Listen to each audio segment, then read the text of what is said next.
Welcome to the Bible in 1 Year with Melissa Sykes. Today is January 21st. Bildad views suffering as the reward of the wicked. He assumes that Job's children must have sinned or that Job has forgotten God. He suggests that Job pray and live uprightly so that God would respond and restore his happy home. Job chapter 8, verse 6. Bildad's simplistic counsel does nothing to alleviate the suffering of Job, a man whose world has been shattered. Job cannot feel God's presence, and he appeals for a mediator. Zophar enters the conversation and requests that Job stop babbling.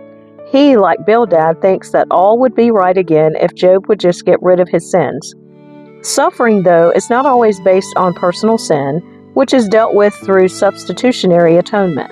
Job is filled with confusion, doubt, and hopelessness, and he continues to claim innocence.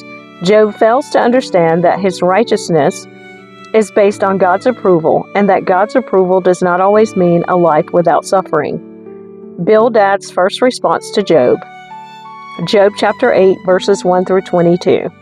Then Bildad the Shuhite replied to Job, "How long will you go on like this? You sound like a blustering wind. Does God twist justice? Does the Almighty twist what is right?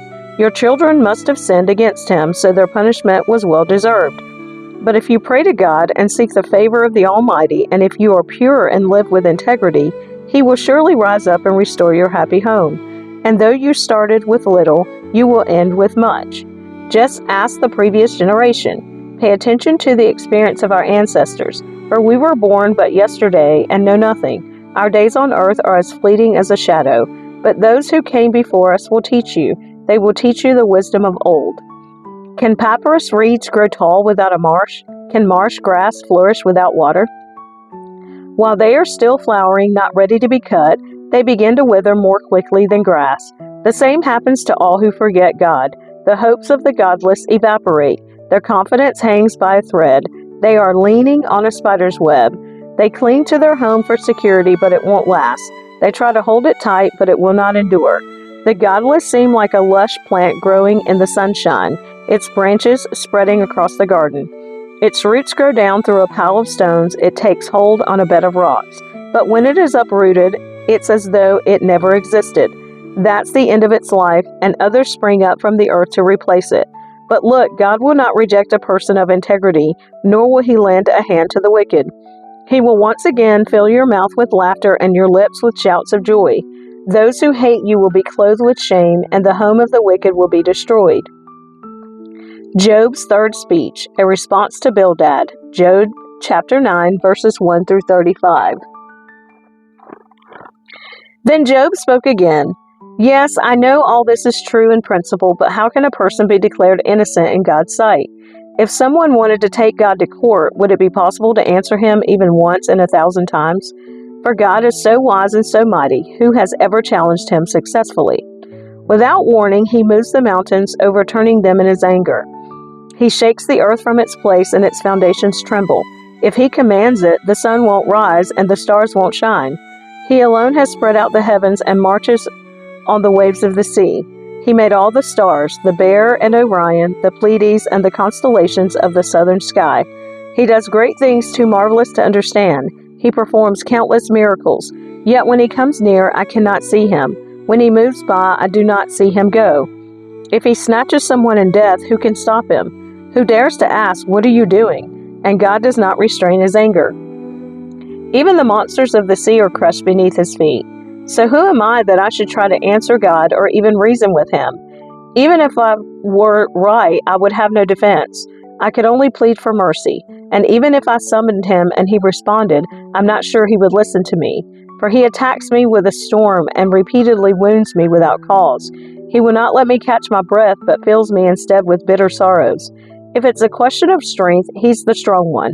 If it's a matter of justice, who dares to summon him to court? Though I am innocent, my own mouth would pronounce me guilty. Though I am blameless, it would prove me wicked. I am innocent, but it makes no difference to me. I despise my life. Innocent or wicked, it is all the same to God. That's why I say he destroys both the blameless and the wicked. When a plague sweeps through, he laughs at the death of the innocent. The whole earth is in the hands of the wicked, and God blinds the eyes of the judges. If he's not the one who does it, who is? My life passes more swiftly than a runner. It flees away without a glimpse of happiness. It disappears like a swift papyrus boat, like an eagle swooping down on its prey. If I decided to forget my complaints, to put away my sad face and be cheerful, I would still dread all the pain, for I know you will not find me innocent, O God. Whatever happens, I will be found guilty, so what's the use of trying? Even if I were to wash myself with soap and clean my hands with lye, you would plunge me into a muddy ditch, and my own filthy clothing would hate me.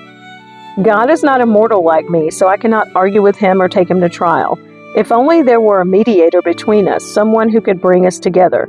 The mediator could make God stop beating me, and I would no longer live in terror of his punishment.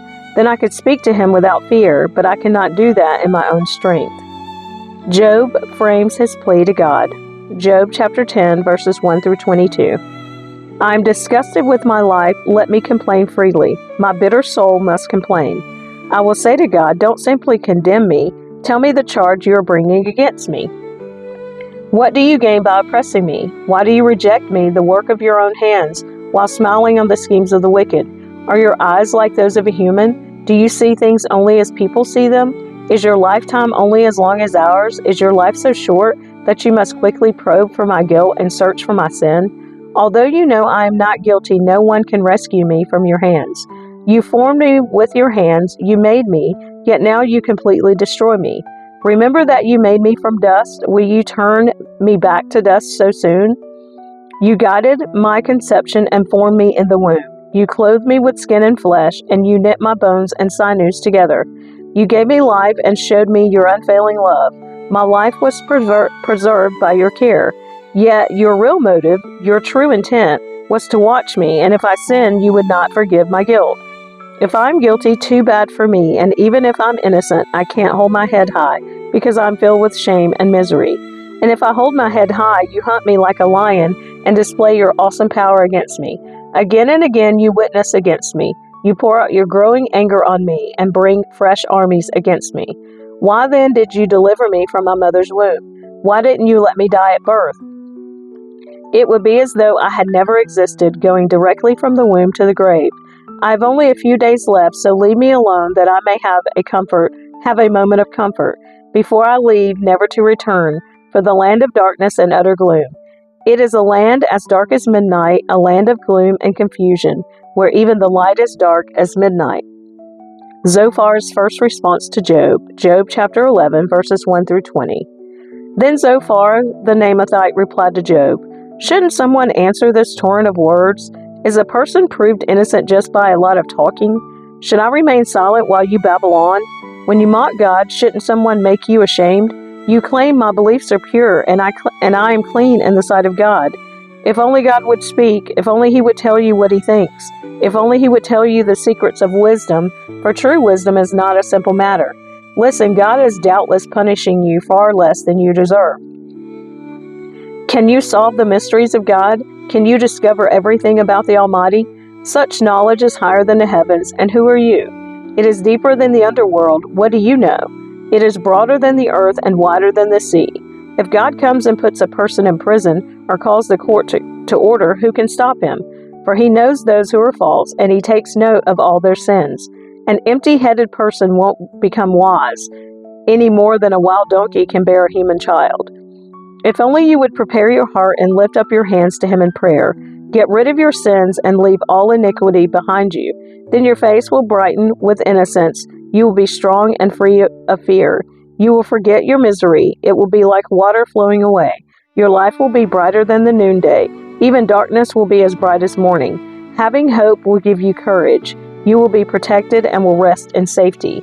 You will lie down unafraid, and many will look to you for help. But the wicked will be blinded. They will have no escape. Their only hope is death.